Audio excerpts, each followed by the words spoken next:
और दोस्तों स्वागत है आपका एक बार फिर से मेरे YouTube channel ask cricket expert पर। जी हाँ दोस्तों, जैसे कि आपको पता ही होगा कि जो भारत और ऑस्ट्रेलिया की भी जो बॉर्डर गावस्कर ट्रॉफी चल रही थी, आपको पता ही होगा कि 3 मैच जो आपका नागपुर, दिल्ली और जो इंदौर टेस्ट मैच हुआ था, और जो चौथा टेस्ट मैच आज से शुरू होने जाने वाला था नरेंद्र मोदी स्टेडियम अहमदाबाद में। जैसे कि आपको पता था कि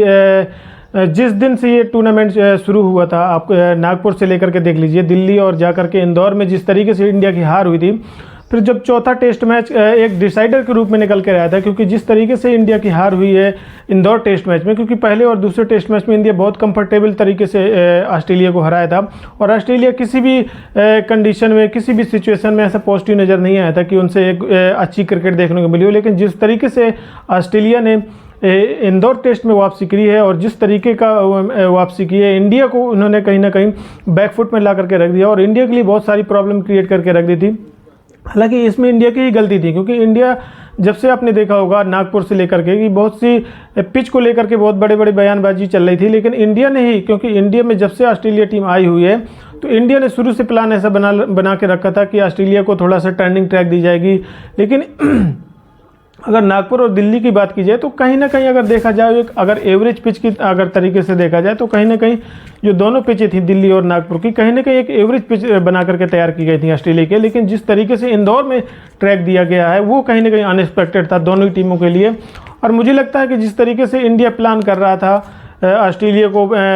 किस ट्रैक में खिलाना है, तो मुझे कहीं ना कहीं ऐसा लग रहा है कि इंडिया ने अपने ही पैर में कुल्हाड़ी मार ली, क्योंकि जिस तरीके के ट्रैक दिया है ऑस्ट्रेलिया को, उसमें इंडिया खुद ही फंसता नजर आया। क्योंकि आप देख लीजिए इंदौर में जिस तरीके के ट्रैक मिली है, उसमें इंडिया का ज़्यादा नुकसान हुआ। इंडिया के कोई भी बैट्समैन उस ट्रैक पर कंसिस्टेंसी नहीं देखी उस विकेट पर, ना ही किसी ने प्लेयर ने अपना टाइम स्पेंड किया, ना ही उस विकेट पर किसी भी बल्लेबाज रन बना पाया, क्योंकि ऐसी पिच थी, इतनी ज़्यादा हेल्पफुल थी स्पिन गेंदबाजों के लिए। और ऑस्ट्रेलिया की अगर बात की जाए तो ऑस्ट्रेलिया कहीं ना कहीं उस कंडीशन में भी अपने आप को जिस तरीके की क्रिकेट दिखाई है स्टीव स्मिथ की कैप्टेंसी में, आप उस्मान ख्वाजा को देख लीजिए, ट्रेविस हेड को देख लीजिए, और भी अदर खिलाड़ी थे, जिस तरीके की उन्होंने बैटिंग दिखाई है इस हार्ड पिच पर। हालांकि पुजारा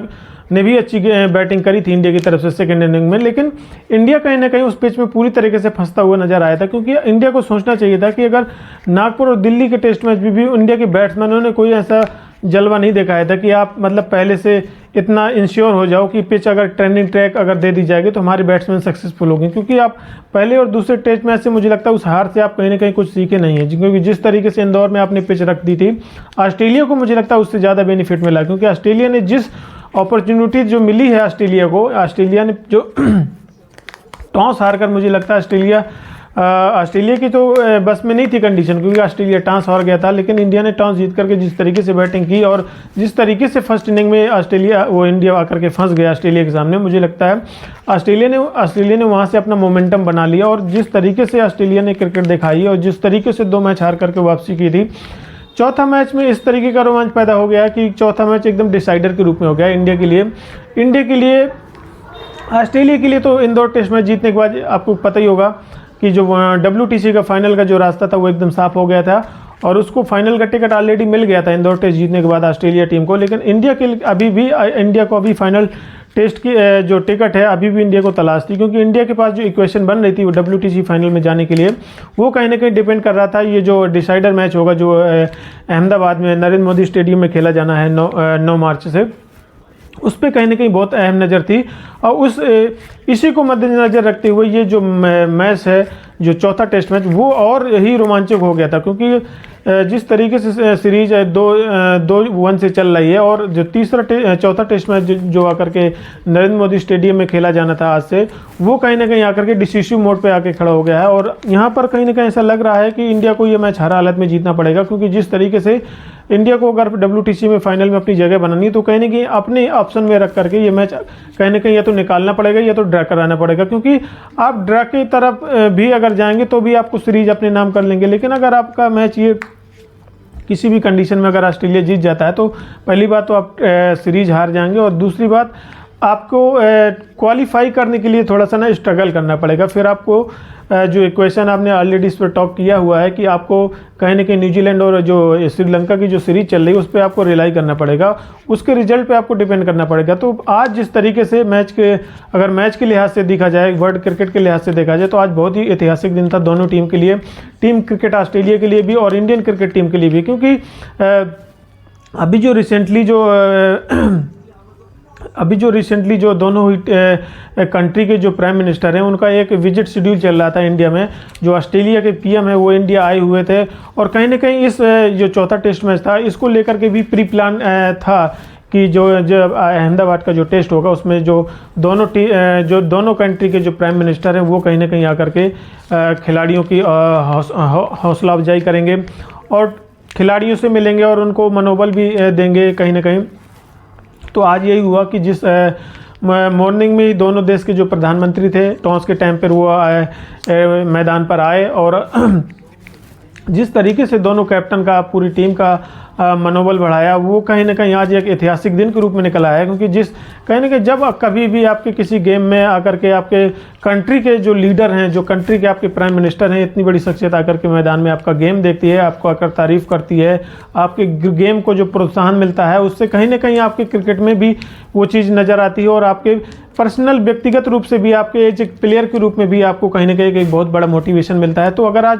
क्रिकेट के लिहाज से देखा जाए तो दोनों ही टीम के लिए बहुत ही बड़ा दिन था, क्योंकि दोनों टीम के जो प्राइम मिनिस्टर थे वो नरेंद्र मोदी स्टेडियम पे आज अवेलेबल थे मॉर्निंग में। और जिस तरीके से उन्होंने जो नेशनल एंथम होती है उसमें भी पार्टिसिपेट किया था और उसके बाद जो दोनों जो टेस्ट कैप्टन थे स्टीव स्मिथ, उनके जो प्राइम मिनिस्टर थे ऑस्ट्रेलिया के मिस्टर एंथोनी, उन्होंने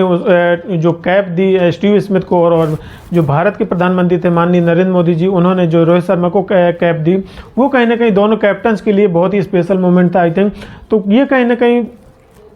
जो आज प्राइम मिनिस्टर जो दोनों कंट्री के जिस तरीके से आगाज़ किया इस टेस्ट मैच का, वो कहीं ना कहीं उससे थोड़ा इस टेस्ट मैच की इंपॉर्टेंस मुझे लगता है कहीं ना कहीं और बढ़ गई। वो भले ही आप टेस्ट मैच को लेकर के कह लीजिए या टेस्ट क्रिकेट जितने भी लोग वहाँ पर देखने गए थे उनके लिहाज से भी अगर देखा जाए तो कहीं ना कहीं बहुत ही बड़ा पल था दोनों ही टीम के लिए और जो वहाँ पर स्पेक्टेटर मैच देखने के लिए थे। ऐसा अनुमान लगाया जा रहा था कि ये आज का जो टेस्ट मैच शुरू होगा भारत और ऑस्ट्रेलिया के बीच, जो फाइनल बॉर्डर गावस्कर ट्रॉफी का जो फाइनल मैच है, इसमें अनुमान ये लगाया जा रहा था कि कहीं ना कहीं इसमें जो कैपेसिटी है, तो स्टेडियम को लेकर के भी ये बातें निकल कर रही थी। आपको पता ही होगा कि जो नरेंद्र मोदी स्टेडियम पहले मोटेरा स्टेडियम हुआ करता था, उसके बाद जब से इस स्टेडियम का रिनोवेशन हुआ, इसकी कैपेसिटी बढ़ाई गई, इसकी जो फैसिलिटी थी वो बहुत हाई लेवल की बनाई गई। तो कहीं ना कहीं जो ये पूरा जो क्रिकेट स्टेडियम है इसको वर्ल्ड लेवल का बनाया गया। और वर्ल्ड क्या लेवल, आप ये समझ लीजिए ओवरसीज कंट्रीज, मेलबर्न हो गया, सिडनी क्रिकेट ग्राउंड हो गया, कैनबरा क्रिकेट ग्राउंड हो गया, गाबा हो गया, ब्रिस्बेन हो गया, इन सब ओवरसीज के आप इंग्लैंड का देख लीजिए, ओवल हो गया, और भी जो है विलिंगटन वगैरह के जितने भी ओवरसीज के बड़े बड़े जो अच्छे जो टॉप क्रिकेट स्टेडियम हैं उनसे कहीं ना कहीं हाईली रेट स्टेडियम को किया गया, क्योंकि इसमें वर्ल्ड क्लास लेवल की फैसिलिटी की गई हैं। और जिस तरीके से रिनोवेशन हुआ है वो चाहे आप दर्शकों की कैपेसिटी के अकॉर्डिंग कह लीजिए, तो कहीं ना कहीं इसमें हर चीज़ में डेवलपमेंट हुआ है। तो कहीं ना कहीं जो ये नरेंद्र मोदी स्टेडियम जो अहमदाबाद का निकल करके आया, आपने पिछली वर्ष भी देखा होगा, इस पर जो IPL का जो फाइनल है वो भी इसमें खेला गया था, हाईएस्ट का अटेंडेंस मार्क हुई थी IPL फाइनल मैच में। तो इस मैच में भी देखा जा रहा है कि आज तक जितनी भी टेस्ट मैच हुए हैं उसमें से कहीं ना कहीं अगर ओवरऑल और इस टेस्ट मैच की और जो अदर टेस्ट मैच हुए हैं जिनमें हाईएस्ट कैपेसिटी, हाईएस्ट जो स्पेक्टेटर, जो दर्शकों की संख्या काउंट की गई थी, वो आज कहीं ना कहीं बढ़ने वाली, क्योंकि इस लिहाज से भी ये अनुमान लगाया जा रहा था क्योंकि दोनों देशों के प्राइम मिनिस्टर आएंगे तो कहीं ना कहीं एक जो लोगों में रुचि होती है वो प्राइम मिनिस्टरों को देखने की भी होती है कि किस तरीके से प्राइम मिनिस्टर आएंगे, किस तरीके से उद्बोधन करेंगे, किस तरीके से खिलाड़ियों की हौसला अफजाई करेंगे। वो भी इन सब चीज़ों को लेकर के भी ये अनुमान था कि हो सकता है आज एक ऐसा रिकॉर्ड बने वर्ल्ड क्रिकेट में जो दर्शकों को लेकर, क्योंकि टेस्ट क्रिकेट आपने देखा होगा काफ़ी लंबे समय से टेस्ट क्रिकेट में लोगों को थोड़ा सा कहीं ना कहीं जो रुचि थी वो कहीं ना कहीं कम होती जा रही थी, क्योंकि लोग 5-5 दिन इतना बोरिंग मैच, टेस्ट मैच देखना बहुत कम पसंद करते थे। तो कहीं ना कहीं जिस तरीके से ICC ने इस पर वर्क किया है, सारे जो क्रिकेट बोर्ड है उनको मिल करके, जिस तरीके से WTC का इंट्रोड्यूस हुआ और जिस तरीके से चीज़ें बदली हुई हैं, मुझे लगता है टेस्ट क्रिकेट को लेकर के, उससे कहीं ना कहीं टेस्ट क्रिकेट को कहीं ना कहीं बहुत ही बढ़ावा मिला। और जिस तरीके से अब ये प्राइम मिनिस्टर जैसे दोनों कंट्री के ऐसे पार्टिसिपेशन लेते हैं बड़े मैच में और आकर के खिलाड़ियों का जो मनोबल है वो बढ़ता है। तो इससे अगर टेस्ट क्रिकेट के लिए तो अच्छी बात है, क्योंकि इससे खिलाड़ियों में भी रुचि पैदा होती है और जो स्पेक्टेटर हैं वो भी कहीं ना कहीं आप टेस्ट क्रिकेट से जुड़ते हैं और टेस्ट क्रिकेट को ज़्यादा से ज़्यादा फॉलो करते हैं। तो दोनों लिहाज से अगर आज देखा जाए तो बहुत ही हिस्टोरिकल डे था दोनों ही क्रिकेट टीम के लिए। जैसे ही ये मैच 9:30 AM पे अपडेट हुआ, जैसे कि आपको पता होगा कि ऑस्ट्रेलिया ने टॉस जीता था। हालांकि ये भी अनुमान लगाया जा रहा था कि जो दोनों देश के प्राइम मिनिस्टर है वो टॉस के समय अवेलेबल रहेंगे। हालांकि हो सकता है कुछ ऐसे गाइडलाइंस होते हों टॉस को लेकर के या कुछ चीज़ को लेकर, लेकिन वो टॉस पे तो अपडेट नहीं थे। लेकिन जो नेशनल एंथम हुआ था वो बहुत अच्छी बात निकल के आई कि जिस तरीके से नेशनल एंथम में दोनों देशों के प्राइम मिनिस्टर ने पार्टिसिपेट किया वो कहीं ना कहीं बहुत ही ज़्यादा देखने लायक था और बहुत ही गौरव की बात थी अगर दोनों कंट्री के देखा जाए कि जिस तरीके से ऑस्ट्रेलियन PM सारे खिलाड़ियों के साथ कंधे से कंधा मिला करके जो राष्ट्रगान होता है अपने अपने कंट्री का, वो जिस तरीके से उन्होंने उसमें पार्टिसिपेट किया वो कहीं ना कहीं एक कंट्री के लिहाज से भी बहुत ही अच्छी चीज़ है और टेस्ट क्रिकेट के लिहाज से भी अच्छी चीज़ है। तो वो कहीं ना कहीं एक बहुत ही पॉजिटिव जो चीज़ देखने को मिली टेस्ट क्रिकेट में। ये तो रही पार्टिसिपेशन की बात की, जिस तरीके से दोनों PM ने आज खिलाड़ियों की हौसला अफजाई की और जिस तरीके से पार्टिसिपेट किया, जिस तरीके से गेम को बढ़ावा मिला है टेस्ट क्रिकेट में आज, और जिस तरीके से आज ऑस्ट्रेलिया ने सुबह आकर के टॉस जीता। क्योंकि जैसे देखा जा रहा है कि जिस तरीके से game by game match by match जिस तरीके से बॉर्डर गावस्कर ट्रॉफी आगे की तरफ जा रही है, चौथे टेस्ट मैच में इंडिया की कहीं ना कहीं मुझे लगता है इंडिया काफ़ी ज़्यादा प्रेशर में आ गया। क्योंकि आपने देखा होगा इंडिया, अगर रोहित शर्मा की भी बात करें, राहुल द्रविड़ की बात करें, तो शुरू से ही जब से टीम मैनेजमेंट से मीडिया ने सवाल पूछे हैं कि किस तरीके की आप पिचें ऑस्ट्रेलिया को खिला रहे हैं, इन पिचों से क्या मिलेगा आपको, तो कहीं ना कहीं आप तीसरे टेस्ट मैच में जिस तरीके का परफॉर्मेंस निकल के आया है और तीसरे टेस्ट मैच में जिस तरीके से इंडिया फंसी है ऑस्ट्रेलिया के सामने, मुझे लगता है चौथे टेस्ट मैच में इंडिया एकदम से अलग ही ट्रैक पे चली गई। आप देख लीजिए जिस तरीके की जो अहमदाबाद की जो पिच निकल करके आई, मुझे लगता है बिल्कुल फ्लैट पिच है। ऑस्ट्रेलिया ने हालांकि उसका फ़ायदा भी उठाया। ऑस्ट्रेलिया ने टॉस जीत करके सुबह बैटिंग करने का फैसला लिया था और उनकी बैटिंग करने का जो फैसला था मुझे लगता है कहीं ना कहीं डिसिसिव भी था और कहीं ना कहीं ठीक सही भी साबित हुआ है। अगर आज के मैच की ओवरऑल बात की जाए अगर स्कोर कार्ड के बारे में, तो कहीं ना कहीं आज पूरा का पूरा दिन ऑस्ट्रेलिया के नाम रहा है। ऑस्ट्रेलिया ने आज 255 रन बनाए हैं, मात्र 4 विकेट गिरे हैं, पूरे 90 ओवर का खेल हुआ है और ऑस्ट्रेलिया ने कहीं ना कहीं थोड़ा सा ना काफ़ी कंसिस्टेंसी दिखाई है। जिस तरीके से पिछले मैच पे परफॉर्मेंस दिया था आज भी अच्छा परफॉर्मेंस दिया है, लेकिन थोड़ा सा अगर देखा जाए तो थोड़ा सा स्लो खेला है। ऑस्ट्रेलियन जो बैट्समैन है थोड़ा स्लो खेले, क्योंकि उनको उस्मान ख्वाजा ने जिस तरीके से 251 गेंदों में जिस तरीके से 104 रन की पारी खेली आई थिंक, तो वो कहीं ना कहीं दिखाता है कि किस टेम्परामेंट से उन्होंने किस तरीके से डिफेंस पे टच किया। हालांकि आज जो विकेट था वो कहीं ना कहीं बैट्समैन के लिए थोड़ा सा फेवर में था, गेंदबाजों को उतनी मदद नहीं मिल रही थी हालांकि, लेकिन जिस तरीके से उन्होंने क्रिकेट दिखाई, क्योंकि आप टॉस जीत करके कहीं ना कहीं आपको एक अच्छी शुरुआत देनी पड़ती है, वो उस ऑस्ट्रेलिया की तरफ से वो कहीं ना कहीं काम जो उस्मान ख्वाजा ने करके दिखाया है। अगर ऑस्ट्रेलिया की बैटिंग की बात करें तो ट्रेविस हेड ने 32 रन बनाए 44 गेंदों में।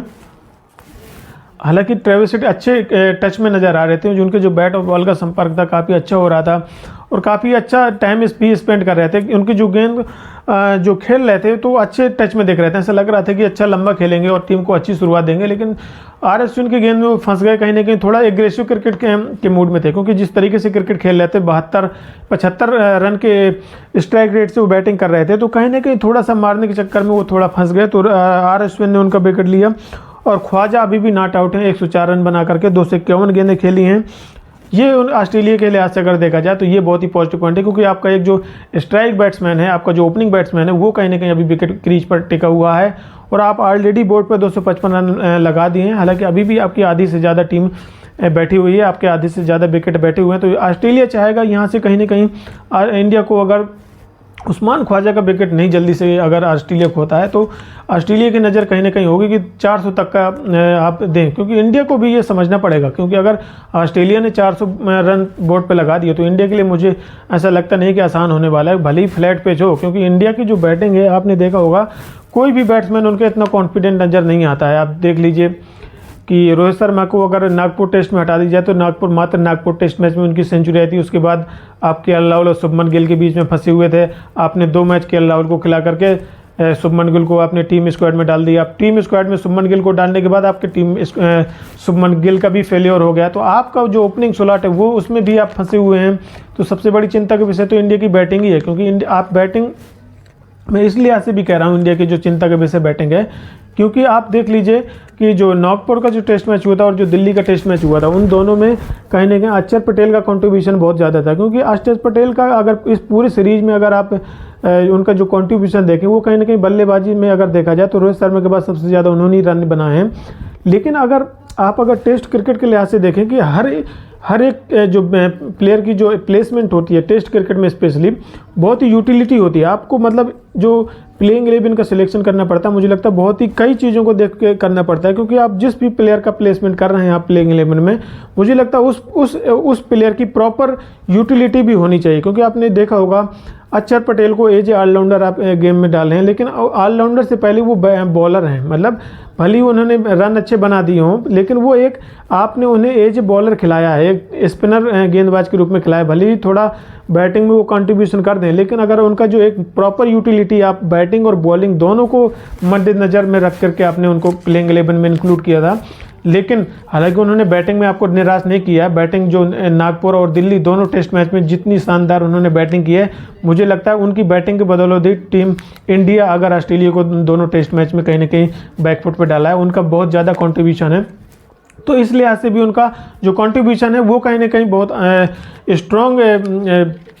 मजबूती दी है इंडिया को। लेकिन अगर आप ओवरऑल अगर यूटिलिटी की बात करें तो अक्षर पटेल को तीनों टेस्ट मैच में विकेट नहीं मिले हैं, कहीं ना कहीं वो स्ट्रगल कर रहे हैं विकेट के लिए। तो आप अगर एक एज यूटिलिटी अगर बात करें तो कहीं ना कहीं आप अक्षर पटेल से उस तरीके की यूटिलिटी नहीं निकाल पा रहे हैं, क्योंकि आप अक्षर पटेल से ये भी एक्सपेक्ट करते हैं कि रन तो बनाए, साथ में आपको विकेट भी लेना जरूरी है। क्योंकि अगर वो विकेट नहीं लेते तो फिर आप एक भी गेंदबाज की कमी खलती है। क्योंकि अगर कई बार क्या होता है टेस्ट मैच में, अगर ऊपर के बल्लेबाज अच्छा परफॉर्मेंस करे, कई बार तो आपके नीचे वाले जो लोअर ऑर्डर है उस पर बैटिंग का नंबर ही नहीं आता, कभी नीड ही नहीं पड़ती है। तो उस सिचुएशन में अगर आपको वो जो प्लेयर है अगर आप गेंदबाजी में भी कंट्रीब्यूशन नहीं दे रहा, तो कहीं ना कहीं आपके लिए समस्या वाली बात हो सकती है। तो जिस तरीके से इंडिया ने आज जो प्लेइंग 11 डिक्लेयर की थी, तो मुझे ऐसा लग रहा था कि अक्षर पटेल का जो प्लेइंग 11 में वो थोड़ा सा मुझे डाउटफुल लग रहा था। लेकिन इंडिया अक्षर पटेल के साथ इसलिए गया क्योंकि इंडिया को अभी भी मन में ये डाउट है अपनी बैटिंग को लेकर के कि हमारी जो बैटिंग ऊपर से ज़्यादा अच्छा परफॉर्मेंस नहीं दे रही। तो कहीं ना कहीं अभी भी इंडिया नीचे क्रम के गेंदबाजों में डिपेंड कर रहा है, क्योंकि अनुमान ये लगाया जा रहा था कि अक्षर पटेल की जो गेंदबाजी है उसमें इंडिया को विकेट नहीं मिल रहे थे। तो ऐसा लग रहा था कि हो सकता है आज की जो पिच की कंडीशन है उसके हिसाब से कुलदीप यादव को मौका दे दिया जाए। लेकिन इंडिया के मन में कहीं ना कहीं वो चीज़ है कि अभी हमारी बैटिंग में उतना जो वो कॉन्फिडेंस नज़र नहीं आता है। अगर हम अक्षर पटेल जैसे बैट्समैन को अगर ये जो बॉलर पूरा रिप्लेसमेंट कर देंगे, तो मुझे लगता है एक नीचे से जो बैटिंग का जो ऑर्डर है वो कहीं ना कहीं पूरा का पूरा एक चला जाएगा। तो इस लिहाज से भी उन्होंने अक्षर पटेल को आज टीम स्क्वाड में रखा, कुलदीप यादव को जगह नहीं मिली। तो इस लिहाज से ये एकदम पिक्चर क्लियर है कि इंडिया कहीं ना कहीं अभी भी फंसा हुआ है। उनको बैटिंग को लेकर के अभी भी टीम मैनेजमेंट थोड़ा सा असमंजस में है कि आप ये ज़रूरी नहीं कि टीम का जो बैटिंग है वो टॉप ऑर्डर और मिडिल ऑर्डर अच्छा वर्क करेगा। हालांकि लेकिन जिस तरीके से इंडिया ने इस टेस्ट मैच में सिचुएशन आ गई आज ऑस्ट्रेलिया की, जिस तरीके से हम बात कर रहे थे कि मार्नस लबसंगे ने ज़्यादा कोई खास नहीं कर पाए, वो जल्दी आउट हो गए थे 3 रन मात्र बना करके। स्टीव स्मिथ ने जिस तरीके से काफ़ी गेंदें खेली, उन्होंने 135 गेंदें ऑलमोस्ट खेली हैं।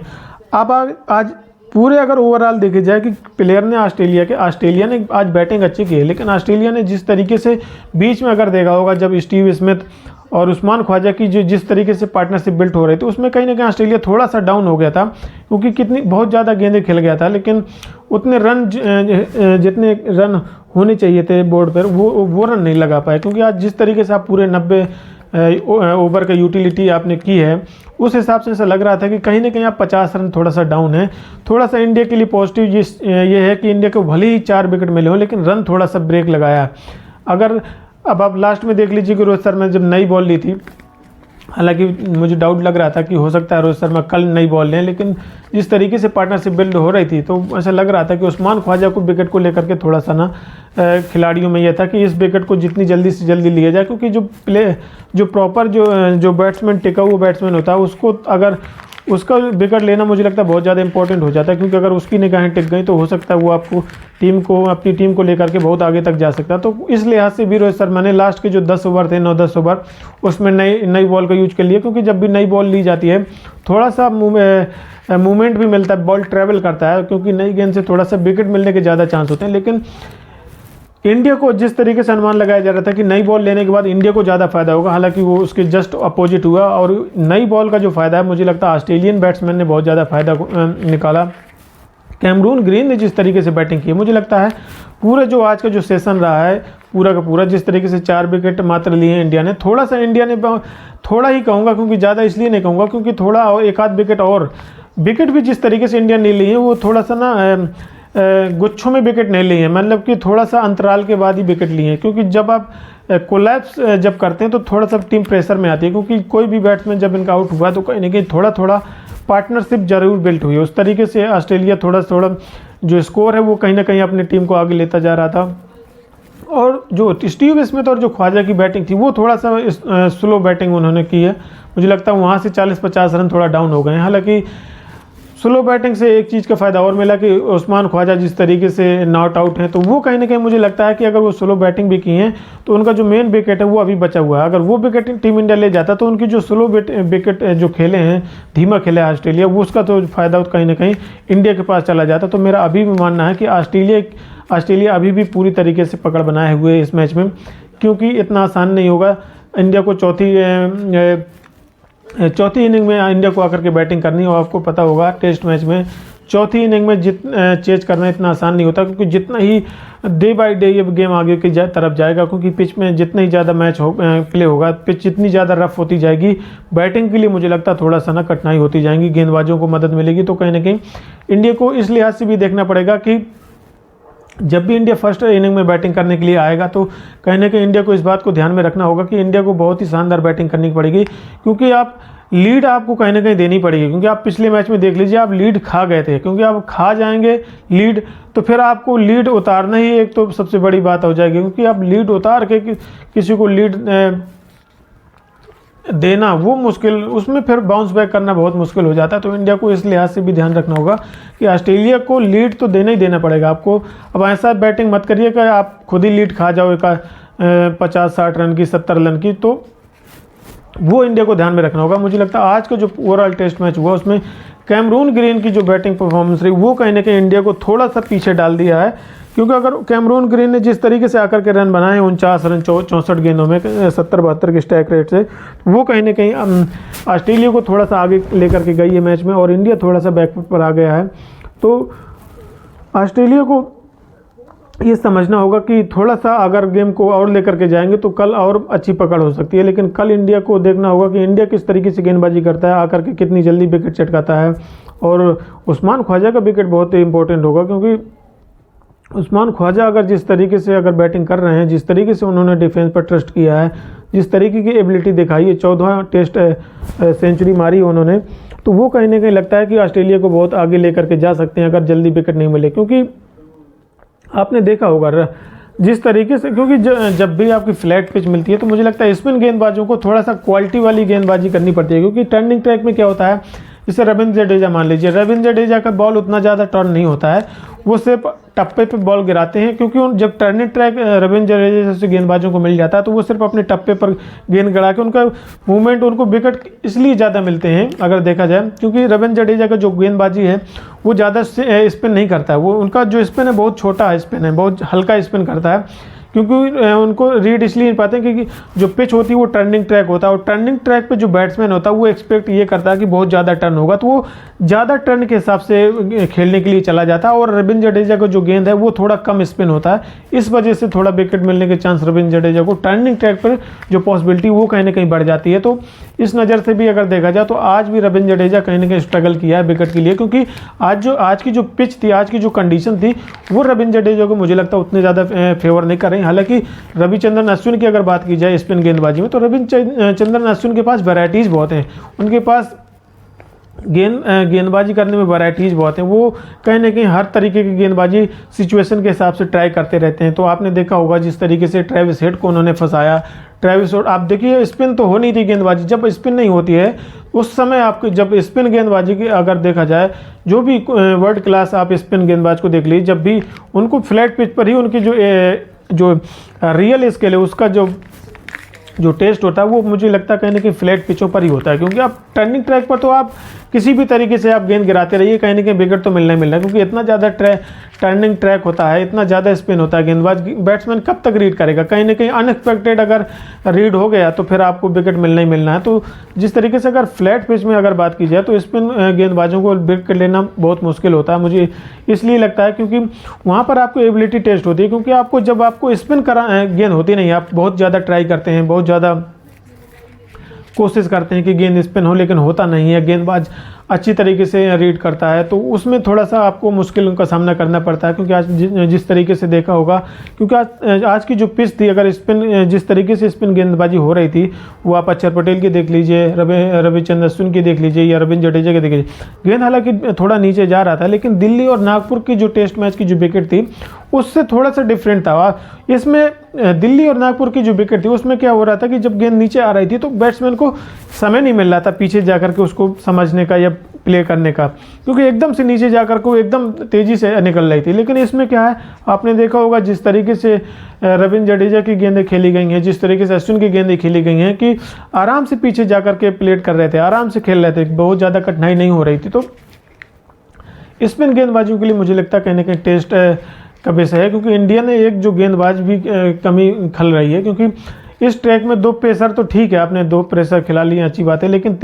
जिस तरीके से 3 स्पिन गेंदबाज, क्योंकि 3 स्पिन गेंदबाज आपने इस लिहाज से भी खिलाए हैं कि एक स्पिन गेंदबाज पे आप टोटली बैटिंग पे डिपेंड कर रहे हैं। अक्षर पटेल से विकेट निकल नहीं रहे हैं, आप तीनों मैच में देख लीजिए, वो हमेशा विकेट के लिए स्ट्रगल किए हैं। अगर बैटिंग में कंट्रीब्यूशन हटा दें तो कहीं ना कहीं कंट्रीब्यूशन एकदम डाउन ही रहा है। अगर गेंदबाजी में देखा जाए, बैटिंग में उनका बहुत अच्छा कंट्रीब्यूशन रहा है, लेकिन वो चीज़ कहीं ना कहीं एक इंडिया को स्पिन गेंदबाजी में विकेट लेना थोड़ा सा मुश्किल हो रहा है। क्योंकि रविचंद्रन अश्विन जैसे क्वालिटी गेंदबाज, उनके पास एक्सपीरियंस भी बहुत है, वैरायटी भी बहुत है, वो कहीं ना कहीं विकेट जब आपको स्पिन में नहीं मिलता तो वो थोड़ा, उनके पास कई सारी वैरायटी है, वो आगे पीछे बॉल करते हैं, गूगली करते हैं, थोड़ा सा खींचते हैं बैट्समैन को, थोड़ा सा वेरिएशन चेंज करते हैं, तो थोड़ा कहीं ना कहीं बैट्समैन को जब ललचाते हैं तो कहीं ना कहीं बैट्समैन खुद आके विकेट देने लगता है। तो वो कहीं ना कहीं स्किल पर डिपेंड करता है कि आप कितनी स्किल है। अगर आपको स्पिन ट्रैक नहीं मिला है तो रविचंद्रन अश्विन की बात की जाए तो उनके लिए तो ठीक है, लेकिन रविंद्र जडेजा ने जैसे गेंदबाज और या अक्षर पटेल जैसे गेंदबाज इस ट्रैक में स्ट्रगल करेंगे। आप ये वाला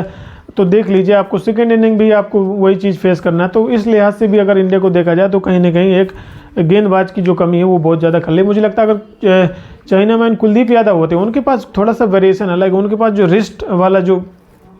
क्योंकि वो रिस्ट स्पिनर हैं, वो थोड़ा सा ना गेंद को रिस्ट से, क्योंकि रिस्ट स्पिनर में जो क्वालिटी ये होती है कि वो अगर फिंगर से उसको स्पिन नहीं करा पा रहा, अगर पिच उसको मदद नहीं करे तो थोड़ा रिस्ट में क्वालिटी, जैसे युजवेंद्र चहल हैं, वो क्या रिस्ट स्पिनर है, वो थोड़ा रिस्ट से गेंद को मूवमेंट करवा देते हैं, तो वो थोड़ा सा टीम इंडिया के लिए हो सकता था विकेट निकाल के देते, लेकिन ऐसा नहीं हुआ। अब इंडिया के लिए कहीं ना कहीं परेशानी वाली ही बात है। आज जिस तरीके से ऑस्ट्रेलिया बोर्ड पर रन लगा दिए हैं, अगर ओवरऑल ऑस्ट्रेलिया की बात की जाए तो 49 रन आपके कैमरून ग्रीन ने बनाया। तो कैमरून ग्रीन जो निकल करके आए हैं, अगर टीम ऑस्ट्रेलिया की बात की जाए तो उन्होंने जिस तरीके से क्रिकेट दिखाई है, थोड़ा सा प्लेइंग 11 में उन्होंने बहुत ही बड़ा इम्पैक्ट डाला है। तो आज के ओवरऑल मैच में देखा जाए तो जिस तरीके से ट्रेविस हेड ने शुरुआत करी, जिस तरीके से स्टीव स्मिथ भी थोड़ा सा टाइम स्पेंड किया, हालांकि वो ज़्यादा रन नहीं बना पाए, लेकिन आप जब टीम टाइम स्पेंड करते हैं उससे क्या, गेंदबाजों को भी बहुत ज़्यादा गेंदबाजी करनी पड़ती है। जब विकेट नहीं मिलता तो थोड़ा सा आप कई चीज़ें करने की कोशिश करते हैं, उससे थोड़ा सा ना अपोनेंट को थोड़ा मदद मिलती है। तो स्टीव स्मिथ ने जिस तरीके से पार्टनरशिप बिल्ड करी, उस्मान ख्वाजा को उसमें काफ़ी मदद मिली, क्योंकि जिस तरीके से आप पार्टनरशिप बिल्ड करते हैं तो आपके जो साथी प्लेयर है उसको कहीं ना कहीं मदद मिलती है, टीम को भी मदद मिलती है। और जिस तरीके से कैमरून ग्रीन ने आकर के कॉन्ट्रीब्यूशन किया, लास्ट में आपने देखा होगा जब नई बॉल रोहित शर्मा ने ली थी, 9-10 ओवर मात्र बचे थे, और 9-10 ओवर में जिस तरीके से इंडिया ने रन निकाल दिए, आप देखना होगा कि जिस तरीके से ऑस्ट्रेलिया काफ़ी डाउन जा रहा था, ऑस्ट्रेलिया को एक बार जिस तरीके से पूरे 90 ओवर खेल कर, अगर ये 50 रन क्विकली नहीं निकालते आप 9-10 ओवर में, 5 रन के प्रति ओवर के हिसाब से उन्होंने रन बनाए हैं वो कहीं ना कहीं थोड़ा सा ऑस्ट्रेलिया को आगे लेकर के गया है। हालांकि अगर ये कैमरून ग्रीन के अगर रन हटा दें, मुझे लगता है यही जो आज के मैच में जो इम्पैक्ट डाली है पूरी इनिंग में ऑस्ट्रेलिया की फर्स्ट इनिंग में, वो मुझे कहीं ना कहीं लगता है कैमरून ग्रीन की जो 49 की इनिंग है 63 बॉल में, वो कहीं ना कहीं थोड़ा सा इंडिया को थोड़ा सा बैकफुट में डाला है। क्योंकि अगर इंडिया थोड़ा अगर मजबूती रखेगी, अपनी बैटिंग पे कॉन्फिडेंस रखी, तो अभी भी इतना मैच में कोई बहुत ज़्यादा डिफरेंस नहीं आया है। इंडिया को थोड़ा सा अपने ऊपर ट्रस्ट करना पड़ेगा, अपनी बैटिंग पे ट्रस्ट करना पड़ेगा थोड़ा सा, क्योंकि जिस तरीके से विकेट प्ले कर रहा है, जिस तरीके से कंडीशन है, जिस तरीके की सिचुएशन है, वो कहीं ना कहीं इंडिया को भी मुझे लगता है बैटिंग में मदद मिलेगी। लेकिन इंडिया के लिए जो सबसे चिंता का विषय है वो उनका बैटिंग ऑर्डर कहीं ना कहीं थोड़ा सा फेल हो रहा है। तो इस लिहाज से देखना होगा इंडिया को कि किस तरीके से कल का टेस्ट मैच गुजरेगा, किस तरीके से गेंदबाजी होगी, ऑस्ट्रेलिया किस तरीके से कम बैक करेगा। तो आज के लिए इतना ही। कल फिर से पूरे टेस्ट मैच पे नज़र होगी, किस तरीके से कल की शुरुआत होती है, किस तरीके से ये मैच आगे जाएगा, किस तरीके से ऑस्ट्रेलिया कल अपना इंटेंट दिखाएगा गेंदबाजी में, इंडिया किस तरीके से सुबह मॉर्निंग में ऑस्ट्रेलिया को बाउंस बैक करेगा या इंडिया नीचे लगेगा, वो कल डिपेंड करता है कि कल के मैच पे। तो आज के लिए इतना भी। Thank you so much for watching.